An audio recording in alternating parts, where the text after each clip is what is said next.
It's film room time, and on this episode, we're going to take a look at Tennessee receiver Jalin Hyatt. Here's a guy that I think is a pretty polarizing prospect in the 2023 NFL draft. Some people really like him. Some people are pretty down on him, and I don't know if there's much in between.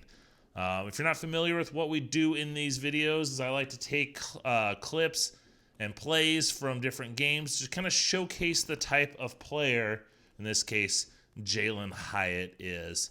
So let's go ahead. Let's look at Hyatt. Let's look at what makes him so special, and we'll see later on where he may end up going in the 2023 NFL draft. So let's not waste any more time. Let's get to the tape.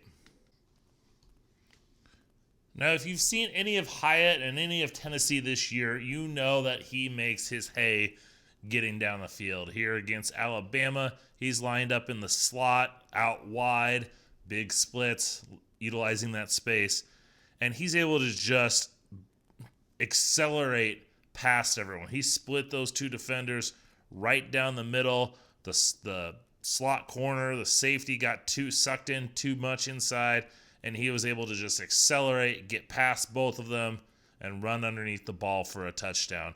And it was plays like this where, with his speed, if you're caught out of position, he's going to burn you. And not only does he have that speed, but he's able to track that ball. You know, that ball wasn't thrown just to them. He had to float to the inside, and he was able to do so to run underneath that ball and make a nice hands catch.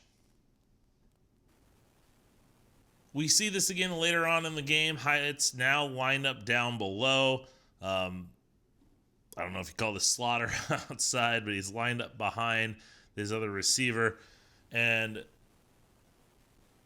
Tennessee does such a good job of spreading you out and then utilizing their speed against you. So here we are, Hyatt. He's lined up behind, a little slow play, and then just accelerates. There was no nuance to this route. He didn't set you up one way or the other.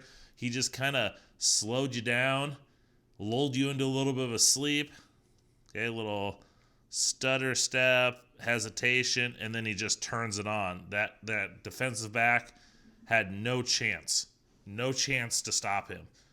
You know, when you have that speed and you kind of get caught guessing, like, what's he going to do? Oh, I got to turn and go. That's when the jets get turned on. That's when he turns on that extra gear. Able to, you know, he even had to slow down here. If we take a look at this ball wasn't right out in front of him. That's another thing that I like about him. He's, you know, we don't see him winning contested catches or doing things, but he's got good hands. He's got the ability to track that ball.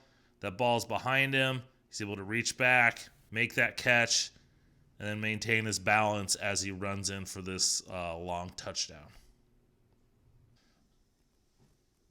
Now that I've shown you two straight, him just running past guys, and that's what he does a lot of the time, we do see a little bit of a nuance. Here he is lined up in the slot. This safety is going to come over and try to cover him. And Hyatt runs a wheel route, so he looks like he's going to roll out here, and this safety's like, "Ooh, I don't have to cover him deep. I can just kind of close in on this out route and be safe." But Hyatt just turns it into a wheel and just accelerates past that safety for yet another touchdown. And once again, we're seeing, you know, it's not a hard cut.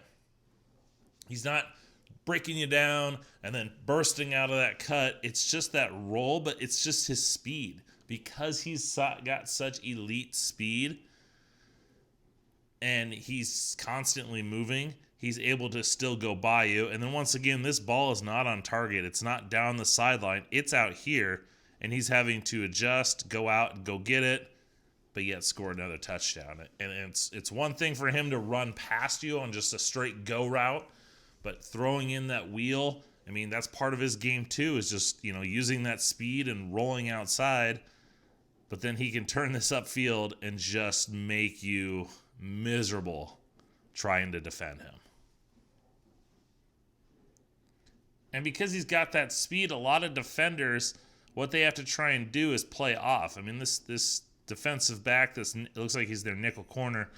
I mean, he's good 10 yards off of him, saying, hey, I got to give him a cushion. I'd rather give it up an underneath route a short gain than trying to run with him deep.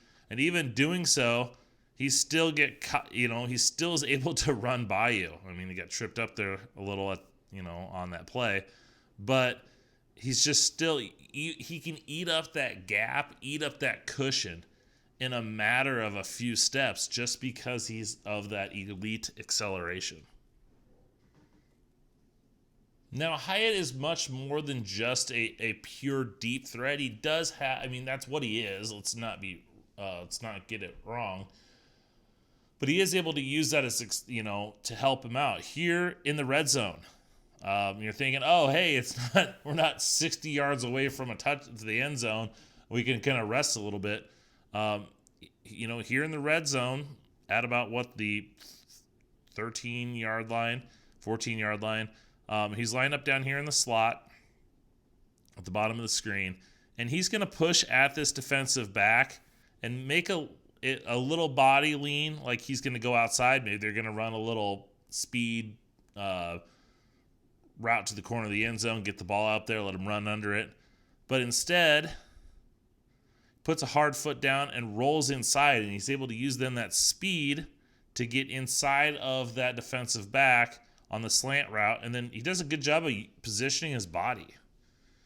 Right? He's not a huge receiver, but he's able to get that speed, get in a great position, and then shield off that backside defender to still make that catch. And that's the thing I like about him. A lot of your elite deep ball receivers, they don't have the best hands. They're used to running under stuff, catching it against their body, cupping it. Time in and time out, Jalin Hyatt, he makes great hand catches. This was a good hands catch. Slant route into the end zone. He's got a defender on his back. Safety coming over. He gets those hands out, and he snatches that ball out of the air, tucks it in, makes that catch, holds on despite, a near targeting call here, and just is able to make a touchdown in a tough situation.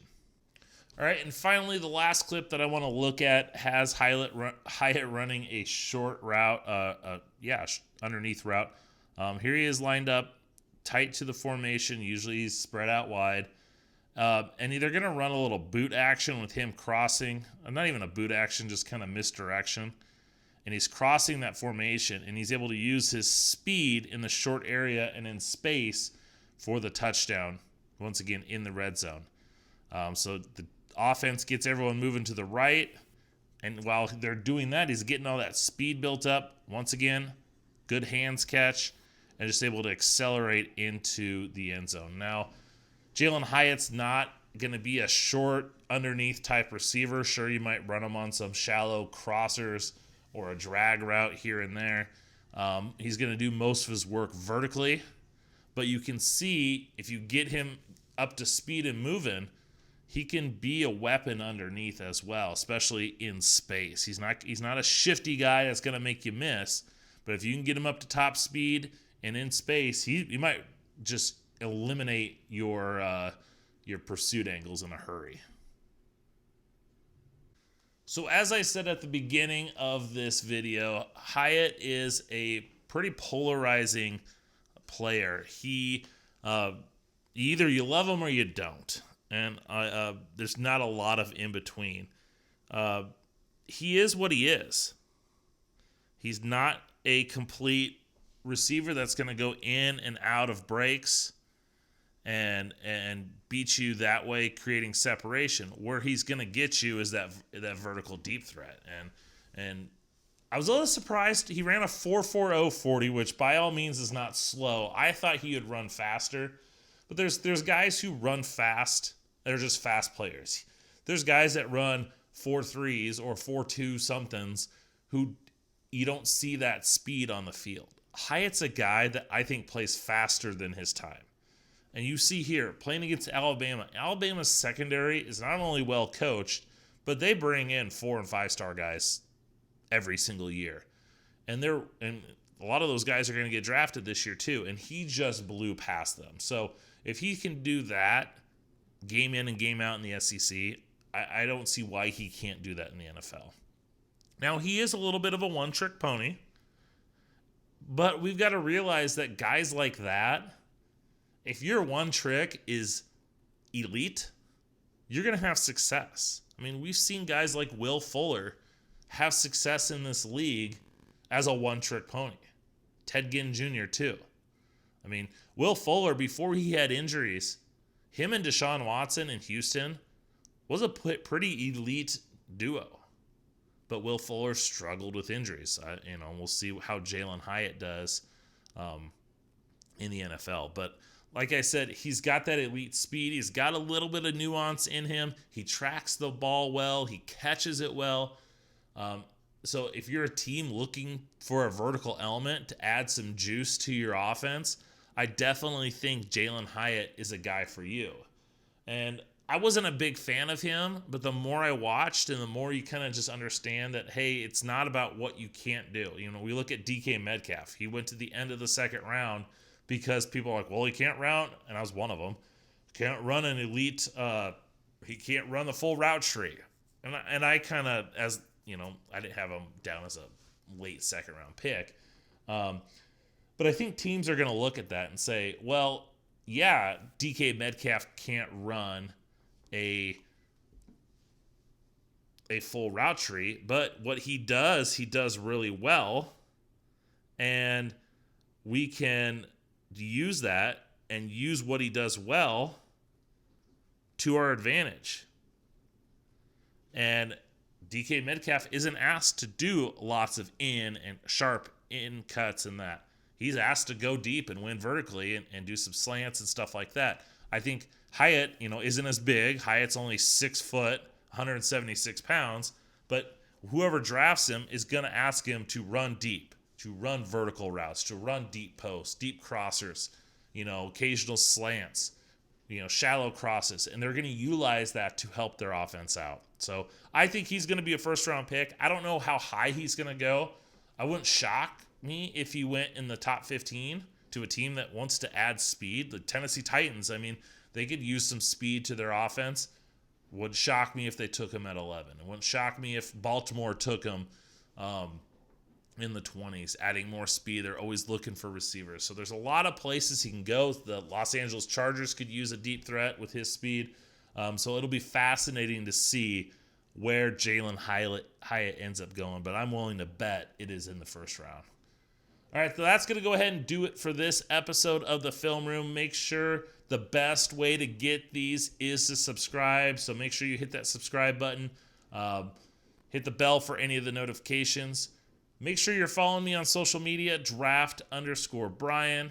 Thanks for watching. Hope you enjoyed. Till next time.